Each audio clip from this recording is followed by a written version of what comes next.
ഇതുപോലുള്ള കഥകൾക്കായി ഈ channel subscribe ചെയ്യാൻ മറക്കാതിരിക്കുക. നിങ്ങളുടെ പ്രോത്സാഹനം ഞങ്ങൾക്കേറെ വിലപ്പെട്ടതാണ്. വിക്രമാദിത്യൻ്റെ മുറിയിലേക്ക് കടന്നു വന്ന രാജാവ് പറഞ്ഞു, പ്രഭാവതിയുടെ നിർദ്ദേശപ്രകാരം ഞങ്ങളെല്ലാവരും ഇവിടെ പുറത്തുണ്ടായിരുന്നു. ഇവിടെ നടന്നിരുന്ന സംഭവങ്ങൾ തികച്ചും അതിശയകരമാണ്. ജീവനില്ലാത്ത വസ്തുക്കളോട് പോലും സംസാരിക്കാൻ കഴിയുന്ന അങ്ങ് നിസ്സാരക്കാരനല്ല എന്ന് ഞങ്ങൾക്ക് മനസ്സിലായി. പക്ഷേ ഇവിടെ ഞങ്ങളെല്ലാവരും തിരശീലയും വിളക്കും പറഞ്ഞ കഥയിൽ മുഴുകിപ്പോയി. കഥയുടെ ബാക്കി അറിയാൻ ഞങ്ങൾക്കും കൗതുകമുണ്ട്. വിക്രമാദിത്യൻ മറുപടി പറയും മുമ്പേ പ്രഭാവതിയുടെ തലയിണ സംസാരിച്ചു തുടങ്ങി. അങ്ങ് അനുവദിക്കുകയാണെങ്കിൽ കഥയുടെ ബാക്കി ഭാഗങ്ങൾ ഞാൻ പറയാം പ്രഭോ. എല്ലാവരും അങ്ങോട്ട് നോക്കി. വിക്രമാദിത്യൻ പറഞ്ഞു, നിനക്കറിയാമെങ്കിൽ പറയൂ. ഞങ്ങളെല്ലാവരും ആകാംക്ഷയോടെ കാത്തിരിക്കുകയാണ്. അങ്ങനെ തലയിണ കഥയുടെ ബാക്കി ഭാഗങ്ങൾ പറയാൻ തുടങ്ങി. പ്രതാപചന്ദ്രനും ചന്ദ്രപ്രഭയുടെ മുഖത്ത് നോക്കി അനങ്ങാതെ നിൽക്കുകയാണ്. താൻ എന്തിനാണ് വന്നത് എന്ന് പോലും പറയാനാവുന്നില്ല. ഉമിനീർ വറ്റിപ്പോയിരിക്കുന്നു. എന്തിനെന്നറിയാതെ തൻ്റെ കണ്ണുകൾ നിറയുകയാണ് എന്ന് അവന് തോന്നി. ജന്മാന്തരങ്ങളുടെ ബന്ധമുള്ള ഒരാളെ കണ്ടതുപോലെ. അധിക നേരം അവിടെ നിൽക്കാനാവില്ല എന്ന് അവന് മനസ്സിലായി. അവൻ പെട്ടെന്ന് കുടിലിന് പുറത്തേക്ക് കടന്നു. വൃദ്ധസ്ത്രീ അവൻ്റെ പിന്നാലെ ഓടിയെത്തി. എന്തുപറ്റി കുമാര? അവൾ അങ്ങയോട് അവിവേകം എന്തെങ്കിലും പറഞ്ഞോ? അവരെ ശ്രദ്ധിക്കാതെ പ്രതാപചന്ദ്രൻ കൊട്ടാരത്തിലേക്ക് തിരിച്ചുപോയി. ജ്വലിക്കുന്ന കണ്ണുകളോടെ വൃദ്ധസ്ത്രീ കുടിലിനുള്ളിലേക്ക് കുതിച്ചു. ചന്ദ്രപ്രഭയുടെ കവിളിൽ അവർ ആഞ്ഞടിച്ചു. ദുഷ്ടേ, നീ എന്തായി കാണിച്ചത്? എൻ്റെ ജീവിതം നീ നശിപ്പിച്ചു. രാജകുമാരനാണ് വിഷമിച്ചു പോയിരിക്കുന്നത്. ഇനി എന്താണുണ്ടാവുക എന്ന് നിനക്ക് ചിന്തിക്കാൻ പറ്റുമോ? രാജകോപത്തിനിരയായവരാരും ഈ തെരുവിൽ സമാധാനത്തോടെ വാണിട്ടില്ല. ഇത്രയും നാൾ നിന്നെ തീറ്റിപ്പോറ്റിയതിന് നീ എനിക്ക് തന്ന പ്രതിഫലമാണല്ലോ ഇത്. ചന്ദ്രപ്രഭ എന്തൊക്കെ പറഞ്ഞിട്ടും അവർ വിശ്വസിക്കാൻ കൂട്ടാക്കിയില്ല. അവർ കലിയടങ്ങും വരെ അവളെ തല്ലി, മുടിക്ക് കുത്തിപ്പിടിച്ച് വലിച്ചിഴച്ചു. കൊട്ടാരത്തിലെത്തിയ പ്രതാപചന്ദ്രൻ മട്ടുപ്പാവിലെ ഒരു മൂലയിൽ തളർന്നിരുന്നു. രാത്രിയിലെ സംഭവങ്ങൾ അവനെ വേട്ടയാടി. നേരം പുലർന്നപ്പോൾ കുമാരനെ ശയ്യാഗ്രഹത്തിൽ കാണാഞ്ഞ് വിഷമിച്ച രുദ്രവർമ്മൻ തിരഞ്ഞു മട്ടുപ്പാവിലെത്തി. അവിടെ തളർന്നിരിക്കുന്ന കുമാരനെ കണ്ട് അദ്ദേഹം കാരണമാരാഞ്ഞു. അയാളോട് അവൻ ചോദിച്ചു, അങ്ങനോട് സത്യം പറയണം. അങ്ങ് തന്നെയാണോ എൻ്റെ പിതാവ്? ആണെങ്കിൽ എൻ്റെ അമ്മ എവിടെയാണ്? ഇത് ചോദിക്കുമ്പോൾ അവൻ്റെ കണ്ണുകൾ നിറഞ്ഞൊഴുകുന്നുണ്ടായിരുന്നു. ആകെ പരിഭ്രമിച്ചു പോയ രുദ്രവർമ്മൻ തപ്പിത്തടഞ്ഞ് എന്തൊക്കെയോ പറഞ്ഞു. അത് എൻ്റെ ഭാര്യ സമപ്രഭ. അവൾ ചന്ദ്രപ്രഭയുടെ ജനനത്തോടെ മരിച്ചുപോയല്ലോ. അവളുടെ ഛായാചിത്രം നീ കണ്ടിട്ടുള്ളതല്ലേ? ആരാണ് അങ്ങിപ്പോൾ പറഞ്ഞ ചന്ദ്രപ്രഭ? ചന്ദ്രപ്രഭയോ? അങ്ങനെ ആരുമില്ലല്ലോ. അപ്പോഴാണ് നാവിൽ നിന്നും അറിയാതെ ആ പേര് പുറത്തു വന്നുപോയത് രുദ്രവർമ്മൻ ഓർത്തത്. ഇനിയൊന്നും മറയ്ക്കാനാവില്ല എന്നറിഞ്ഞ രുദ്രവർമ്മൻ നടന്നതെല്ലാം അവനോട് പറഞ്ഞു. പ്രതാപചന്ദ്രൻ അദ്ദേഹത്തിൻ്റെ മകനല്ല എന്നും നാഗരാജാവിൻ്റെ ദാനമാണെന്നും ഒപ്പം ചേർത്തു. കഥ പറഞ്ഞ് അവസാനിപ്പിച്ചപ്പോൾ അദ്ദേഹം വിങ്ങിപ്പൊട്ടി. ഇത്രയും കാലത്തിനിടയിൽ എൻ്റെ മകളെ ഓർക്കാത്ത ഒരു ദിവസം പോലുമില്ല. രാജധർമ്മം പാലിക്കുന്നതിന് വേണ്ടി ഞാൻ എത്ര ക്രൂരതയാണ് ചെയ്തത്. അവളോടൊപ്പം അന്ന് പടിയിറങ്ങേണ്ടതായിരുന്നു ഞാനും. ഈ പ്രജകളെയും ആശ്രിതരെയും ഓർത്ത് രുദ്രവർമ്മന് പറഞ്ഞു മുഴുവിപ്പിക്കാനായില്ല. പ്രതാപചന്ദ്രൻ്റെ വിഷയം രാജകുമാരി ആയിരുന്നില്ല. അവൻ പിടഞ്ഞെഴുന്നേറ്റു. ഇനിയുള്ള കഥ പറയേണ്ടത് ദാസിത്തെരുവിലെ ആ വൃദ്ധസ്ത്രീയും അവരുടെ മകളുമാണ്. അനിഷ്ട സംഭവങ്ങൾ എന്തെങ്കിലും ഉണ്ടാകുന്നതിന് മുമ്പ് നമ്മൾ അവിടെ എത്തേണ്ടതുണ്ട്. പ്രതാപചന്ദ്രന്റെ അശ്വാരൂഢ സൈന്യം ദാസിത്തെരുവിലേക്ക് കുതിച്ചു. കുതിരക്കുളമ്പടി ശബ്ദത്തിൽ കുടിലുകൾ പ്രകമ്പനം കൊണ്ടു. കുമാരൻ പറഞ്ഞ കുടിലിന് മുന്നിലെത്തി സംഘം നിന്നു. ചുറ്റുമുള്ളവർ ഭയപ്പാടോടെ വാതിലുകൾ കൊട്ടിയടച്ചു. കുതിരപ്പുറത്തു നിന്നും ഇറങ്ങിയ സേനാനായകൻ കുടിലിൻ്റെ വാതിലിൽ ആഞ്ഞടിച്ചു. വൃദ്ധസ്ത്രീ പിടഞ്ഞെണീറ്റ് വാതിൽ തുറന്ന് തൊഴുകൈകളോടെ നിന്നു. നിങ്ങളും നിങ്ങളുടെ മകളും ഉടൻ തന്നെ കൊട്ടാരത്തിലെത്തിച്ചേരണം. രാജകൽപ്പനയാണ്. വൃദ്ധസ്ത്രീ ഭയന്ന് വിറച്ചുകൊണ്ട് കരഞ്ഞു കലങ്ങിയ കണ്ണുകളുമായി ഒരു മൂലയിൽ നിൽക്കുന്ന ചന്ദ്രപ്രഭയെ നോക്കി. സേനാനായകൻ അലറി, നോക്കി നിൽക്കാൻ സമയമില്ല. ഉടൻ തന്നെ തയ്യാറാവുക. നിങ്ങളെ കൊണ്ടുപോകാനാണ് ഞങ്ങൾ വന്നിരിക്കുന്നത്. വൃദ്ധസ്ത്രീ ഇടറിയ ശബ്ദത്തിൽ പറഞ്ഞു. അടിയങ്ങൾ തെറ്റൊന്നും ചെയ്തിട്ടില്ലല്ലോ പ്രഭോ. പിന്നെ എന്തിനാണ് അടിയങ്ങളെ കൊട്ടാരത്തിലേക്ക് വിളിപ്പിക്കുന്നത്? രാജാവിൻ്റെ ദൂതന്മാരെ ചോദ്യം ചെയ്യുകയാണോ? തെറ്റും ശരിയുമൊക്കെ അദ്ദേഹം തീരുമാനിക്കും. പെട്ടെന്ന് തയ്യാറാവുക. അവർ പിന്നീടൊന്നും പറഞ്ഞില്ല. പെട്ടെന്ന് തന്നെ ഇരുവരും തയ്യാറായി രുദ്രവർമ്മന്റെ അശ്വാരൂഢ സൈന്യത്തോടൊപ്പം നടന്നു. സംഘം ഏറെ വൈകാതെ തന്നെ അവരെയും കൊണ്ട് കൊട്ടാരത്തിലെത്തി. കളിച്ചു വളർന്ന മുറ്റത്ത് വീണ്ടും എത്തിയതോടെ ചന്ദ്രപ്രഭ പിടിച്ചു നിർത്തിയതുപോലെ നിന്നു. അനുവാദമില്ലാതെ എനിക്ക് അകത്തേക്ക് വരാനാവില്ല. അമ്മ ചെല്ലൂ. ചന്ദ്രപ്രഭ എന്തുകൊണ്ടാണ് അങ്ങനെ പറയുന്നതെന്ന് വൃദ്ധസ്ത്രീക്ക് മനസ്സിലായില്ല. അവരകത്തേക്ക് ചെന്നു. സിംഹാസനത്തിലിരിക്കുന്ന രുദ്രവർമ്മന് മുന്നിൽ തൊഴുകൈകളോടെ അവർ നിന്നു. നിങ്ങളുടെ കൂടെയുള്ള സ്ത്രീ ആരാണ്? രാജാവ് ചോദിച്ചു. അതെൻ്റെ മകളാണ്. ഞങ്ങൾ പാവങ്ങളാണ് തിരുമനസേ, വളരെ കഷ്ടപ്പെട്ട് ജീവിക്കുന്നവരാണ്. ഇത് കേട്ട് പ്രതാപചന്ദ്രൻ പറഞ്ഞു, തിരുമനസിന് മുമ്പിൽ സത്യം മാത്രമേ പറയാവൂ. നിങ്ങൾ പറയുന്നത് കള്ളമാണെന്ന് തെളിഞ്ഞാൽ കിട്ടാൻ പോകുന്ന ശിക്ഷ അതികഠിനമായിരിക്കും. അറിയാമല്ലോ, നിങ്ങളുടെ മകൾ വർഷങ്ങൾക്ക് മുമ്പ് മരിച്ചുപോയി എന്നാണല്ലോ ഞങ്ങൾ അറിഞ്ഞത്. ഒന്നും മറച്ചു വെച്ചിട്ട് കാര്യമില്ല. എല്ലാം അറിഞ്ഞിട്ടാണ് കൊട്ടാരത്തിലേക്ക് വിളിപ്പിച്ചിരിക്കുന്നത് എന്നറിഞ്ഞപ്പോൾ അവർ സത്യം തുറന്നു പറഞ്ഞു. ശരിയാണ് തമ്പുരാനെ, എൻ്റെ മകള് വർഷങ്ങൾക്ക് മുന്നേ പ്രസവത്തോടെ മരിച്ചുപോയി. അവളുടെ ചിതയെരിയുമ്പോഴാണ് ഗർഭിണിയായ ഈ പെണ്ണ് എൻ്റെ അടുത്തേക്ക് വന്നത്. മോള് പോയപ്പോൾ ദൈവം കൊണ്ട് തന്നതാണെന്നാ ഞാൻ അപ്പം വിചാരിച്ചേ. അവളെ ഞാൻ എൻ്റെ വീട്ടിലേക്ക് കൊണ്ടുപോയി ഒരു കുറവും വരുത്താതെ ഇത്രയും നാൾ ഞാൻ നോക്കി. എന്നിട്ടും ഇതുവരെ അവൾ എനിക്ക് വേണ്ടി ഒന്നും ചെയ്തില്ല. ദുർഗാവ്രതമാണ്, അത് കഴിഞ്ഞിട്ട് ചെയ്യാമെന്ന് പറഞ്ഞതുകൊണ്ട് ഇത്രയും നാൾ ഞാൻ കാത്തിരുന്നു. ഇപ്പോൾ അവൾ കുമാരനോട് ഇങ്ങനെ ചെയ്യുമെന്ന് ഞാൻ എൻ്റെ സ്വപ്നത്തിൽ പോലും കരുതിയില്ല.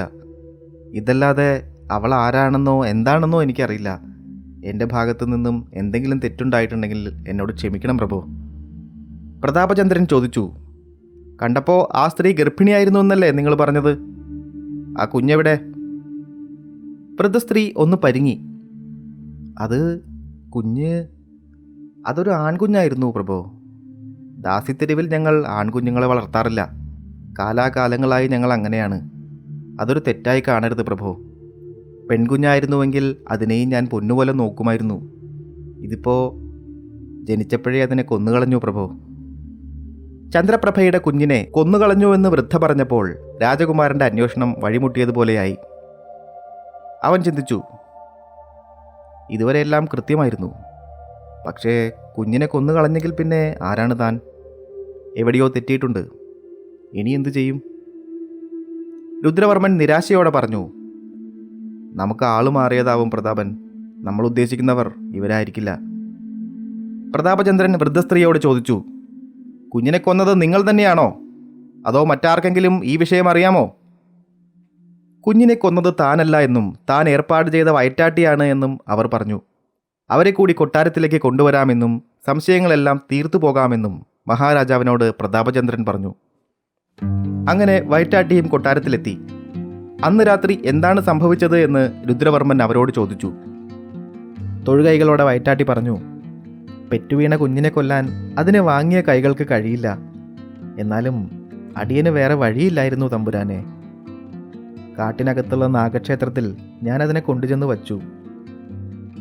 പിറ്റേന്ന് അടിയൻ്റെ നാട്ടിലെ കുട്ടികളില്ലാത്ത ദമ്പതികളുമായി ഞാൻ അവിടെ ചെന്നിരുന്നു. പക്ഷേ കുഞ്ഞുണ്ടായിരുന്ന കൂടെ മാത്രമേ അവിടെ ഉണ്ടായിരുന്നുള്ളൂ. കാടല്ലേ തമ്പുരാനെ, വല്ല ദുഷ്ടജന്തുക്കളും. വയറ്റാട്ടി പകുതിയിൽ നിർത്തി. ഇത്രയുമായതോടെ രുദ്രവർമ്മന് കാര്യങ്ങൾ മനസ്സിലായി. ഇടർന്ന ശബ്ദത്തോടെ അദ്ദേഹം വൃദ്ധയോട് ചോദിച്ചു, അപ്പോൾ നിങ്ങൾ മകളെന്ന് പറഞ്ഞ ആ സ്ത്രീ എവിടെ? അവൾ പുറത്തു നിൽക്കുന്നുണ്ട് പ്രഭോ. അവിടുത്തെ മുന്നിലേക്ക് വരാൻ അവൾക്ക് ഭയമാണ്. അവളെ വിളിക്കൂ. വൃദ്ധ പെട്ടെന്ന് തന്നെ ചന്ദ്രപ്രഭയുടെ അരികിലേക്ക് ഓടി. നിന്നോട് അകത്തേക്ക് വരാൻ പറയുന്നു. അങ്ങൊന്ന് കോപിച്ചിരിക്കുകയാണ്. നീ ഒന്നും മിണ്ടണ്ട. കുമാരനോട് പറഞ്ഞതുപോലെ എങ്ങാനും സംഭവിച്ചു പോയാൽ ഇവിടുന്ന് ജീവനോടെ പോകാൻ പറ്റില്ല. ചന്ദ്രപ്രഭയുടെ മുഖത്ത് നിസ്സംഗതയായിരുന്നു. ഇനി എന്താണ് സംഭവിക്കുന്നത് എന്ന് അറിയില്ല. വിധിയുടെ പുതിയ പരീക്ഷണങ്ങളെ നേരിടാൻ തയ്യാറെടുത്തുകൊണ്ട് അവൾ മെല്ലെ ചുവടുകൾ വച്ചു. വർഷങ്ങൾക്ക് മുന്നേ ഒരു പൂത്തുമ്പിയെപ്പോലെ കൊട്ടാരത്തിൽ പാറി നടന്നിരുന്ന മകളുടെ രൂപം കണ്ട് രുദ്രവർമ്മൻ പൊട്ടിക്കരഞ്ഞുപോയി. അദ്ദേഹം സിംഹാസനത്തിൽ നിന്ന് ഇറങ്ങി വന്ന് മകളെ ചേർത്ത് പിടിച്ചു. തന്നോടൊപ്പം ഉണ്ടായിരുന്ന യുവതി രാജകുമാരിയായിരുന്നു എന്ന് അപ്പോഴാണ് വൃദ്ധയ്ക്ക് മനസ്സിലായത്. രുദ്രവർമ്മൻ വയറ്റാട്ടിക്ക് കൈനിറയെ സമ്മാനങ്ങൾ കൊടുത്തു. എന്നിട്ട് പറഞ്ഞു, ഇത് അന്നെൻ്റെ കുഞ്ഞിനെ കൊല്ലാതിരുന്നതിന് നിങ്ങൾക്കുള്ള സമ്മാനമാണ്. അതിനുശേഷം ദേഷ്യത്തോടെ അദ്ദേഹം വൃദ്ധസ്ത്രീയെ നോക്കി. ഈ ചെയ്തതിന് നിങ്ങളുടെ കഴുത്തറക്കേണ്ടതാണ്. പക്ഷേ ഇത്രയും നാൾ എൻ്റെ മകളെ സംരക്ഷിച്ചത് കൊണ്ട് മാത്രം നിങ്ങളെ വെറുതെ വിടുന്നു. ഇനി ഈ കൊട്ടാര പരിസരത്ത് കണ്ടുപോകരുത്. വൃദ്ധസ്ത്രീ രാജാവിനെ വണങ്ങിയിട്ട് അതിവേഗത്തിൽ കൊട്ടാരത്തിന് പുറത്തേക്ക് നടന്നു. പ്രതാപചന്ദ്രൻ പറഞ്ഞു, എനിക്കെൻ്റെ അമ്മയെ മാത്രമേ കിട്ടിയിട്ടുള്ളൂ. അച്ഛനെ കൂടെ കണ്ടെത്തേണ്ടിയിരിക്കുന്നു. അന്ന് നടന്നത് എന്താണെന്ന് പറയാൻ നാഗരാജാവിന് മാത്രമേ കഴിയൂ. രാജാവും ചന്ദ്രസേനനും ചന്ദ്രപ്രഭയും ഉടനെ നാഗക്ഷേത്രത്തിലേക്ക് പുറപ്പെട്ടു. മന്ത്രധ്വനികൾ മുഴങ്ങി. ഭക്ത്യാദരങ്ങളോടെ പ്രതാപചന്ദ്രൻ ശ്രീകോവിലിന് മുന്നിലിരുന്നു. ഏറെ നേരം കഴിയും മുൻപേ 5 തലയുള്ള നാഗരാജാവ് കുമാരൻ്റെ മുന്നിൽ പ്രത്യക്ഷനായി.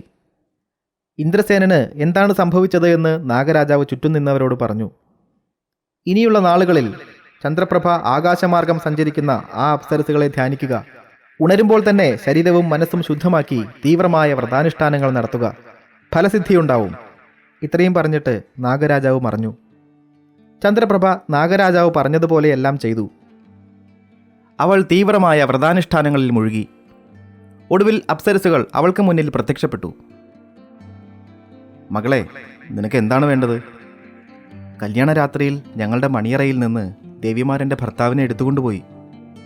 അദ്ദേഹത്തിൻ്റെ അസാന്നിധ്യത്താൽ എനിക്ക് എൻ്റെ ജീവിതവും നല്ല കാലങ്ങളും നഷ്ടമായി. ഇത്രയും വർഷങ്ങൾക്ക് ശേഷം അവിടുത്തെ പാദങ്ങളിൽ ഞാൻ കുമ്പിടുകയാണ്. ഇനിയെങ്കിലും എനിക്കെൻ്റെ ഭർത്താവിനെ തിരികെ തന്നാലും. ചന്ദ്രപ്രഭയുടെ അവസ്ഥയിൽ അപ്സരസുകൾക്ക് ദുഃഖം തോന്നി. മകളെ, നിന്നെ ദ്രോഹിക്കാൻ വേണ്ടിയല്ല ഞങ്ങൾ അങ്ങനെ ചെയ്തത്. അവൻ നിനക്ക് കൂടി അവകാശപ്പെട്ടതാണ് എന്ന് തോന്നിയതുകൊണ്ടാണ് 8-ാം ദിനം അവനെ നിന്റെ അടുക്കൽ എത്തിക്കാൻ ഞങ്ങൾ തീരുമാനിച്ചത്. ഞങ്ങളോട് ക്ഷമിച്ചാലും. നിനക്കൊന്നും നഷ്ടപ്പെട്ടിട്ടില്ല. ഭർത്താവിനോടും മകനോടുമൊപ്പം ഇനിയും ദീർഘകാലം വാഴുക. നിനക്കെല്ലാ ഐശ്വര്യങ്ങളും ഉണ്ടാവട്ടെ. അങ്ങനെ അപ്സരസുകൾ അവളുടെ ആഗ്രഹം നിറവേറ്റിക്കൊടുത്തു. സ്വപ്നത്തിൽ നിന്നും ഉണർന്നതുപോലെ ഇന്ദ്രസേനൻ ചന്ദ്രപ്രഭയെ നോക്കി ചിരിച്ചു. അവൾ അവനോട് നടന്നതെല്ലാം പറഞ്ഞു. ആ സമാഗമം മംഗളരാജ്യം പഴയതുപോലെ ആഘോഷമായി കൊണ്ടാടി.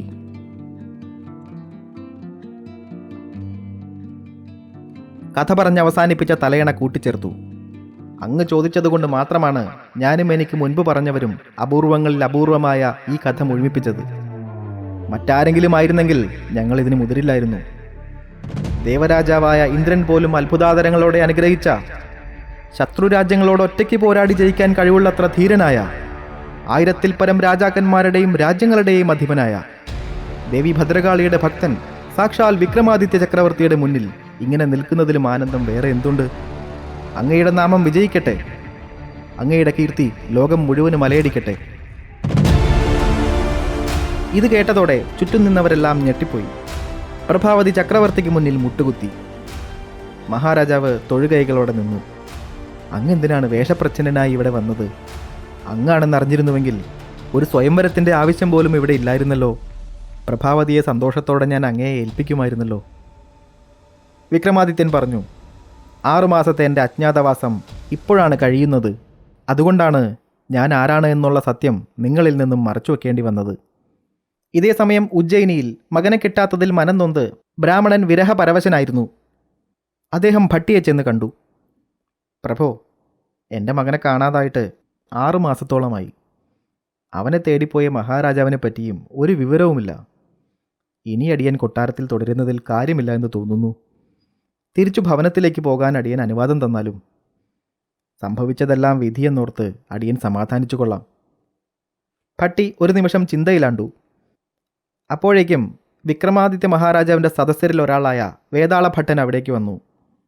അദ്ദേഹത്തിൻ്റെ കയ്യിൽ ഒരു കുറിമാനമുണ്ടായിരുന്നു. അദ്ദേഹം അത് ഭട്ടിക്ക് നീട്ടിയിട്ട് പറഞ്ഞു, സന്തോഷിക്കാൻ വകയുണ്ട്, തുറന്നു വായിച്ചാലും. കുറിമാനം തുറന്നു വായിച്ച ഭട്ടി പുഞ്ചിരിച്ചു. എല്ലാവരോടുമായി അദ്ദേഹം പറഞ്ഞു, അദൃശ്യപരാക്രമിയായ വിക്രമാദിത്യ മഹാരാജാവ് വിജയശ്രീലാളിതനായി മടങ്ങി വരുന്നു. അദ്ദേഹത്തോടൊപ്പം മഗധരാജ്യത്തെ രാജകുമാരിയുമുണ്ട്. ഒന്ന് നിർത്തിയ ശേഷം ഭട്ടി തുടർന്നു, കൊട്ടാരത്തിൽ എൻ്റെ ഏട്ടത്തിക്ക് വേണ്ട സൗകര്യങ്ങൾ ഒരുക്കുക. സിംഹാസനത്തിലെ 3ാമത്തെ പ്രതിമ കഥ പറഞ്ഞ് അവസാനിപ്പിച്ചു. ഭോജരാജാവ് അത്ഭുതാദരങ്ങളോടെ കേട്ടുനിന്നു. സായാഹ്നമായതിനാൽ സിംഹാസനാരോഹണ ചടങ്ങുകൾ പിറ്റേന്നത്തേക്ക് മാറ്റിവെച്ച് അദ്ദേഹം പിന്തിരിഞ്ഞു. പിറ്റേന്ന് പഴയതുപോലെ സിംഹാസനത്തിന് അരികിലെത്തിയ ഭോജരാജാവിനോട് 4ാമത്തെ പ്രതിമ മഞ്ചേരി സംസാരിച്ചു തുടങ്ങി. അല്ലയോ ഭോജരാജാവേ, ഇത്രയൊക്കെ കേട്ടിട്ടും നിങ്ങൾ വീണ്ടും ഈ സാഹസത്തിന് മുതിരുന്നു. നിങ്ങൾക്ക് നാണമില്ലേ? ഈ സിംഹാസനത്തിലിരിക്കാൻ നിങ്ങൾ അർഹനാണെന്ന് ഇപ്പോഴും വിശ്വസിക്കുന്നുണ്ടോ? കഷ്ടം തന്നെ. കാടാറ് മാസം നാടാറ് മാസം എന്ന രീതിയിൽ 2000 വർഷം രാജ്യം ഭരിച്ച ഞങ്ങളുടെ ചക്രവർത്തിയുടെ കഥകളുടെ 10-1 നിങ്ങൾക്കറിയാമായിരുന്നുവെങ്കിൽ നിങ്ങൾ ഈ പണി ചെയ്യില്ലായിരുന്നു. ഭോജരാജാവ് അത്ഭുതത്തോടെ ചോദിച്ചു. വിക്രമാദിത്യ മഹാരാജാവിൻ്റെ അപദാനങ്ങൾ ഇനിയുമുണ്ടോ? എങ്കിൽ പറയൂ, കേൾക്കട്ടെ. അദ്ദേഹത്തിൻ്റെ 2000 വർഷകാലത്തെ ജീവിത കഥ കേൾക്കുവാൻ അങ്ങയുടെ ഈ മനുഷ്യായുസ് പോരാതെ വരും. ഞങ്ങൾക്ക് പറയുവാൻ കഴിയുന്നത് വളരെ കുറച്ചു മാത്രം കാര്യങ്ങളാണ്. കേട്ടോളൂ. സിംഹാസനത്തിലെ 4ാമത്തെ പ്രതിമ കഥ പറഞ്ഞു തുടങ്ങി.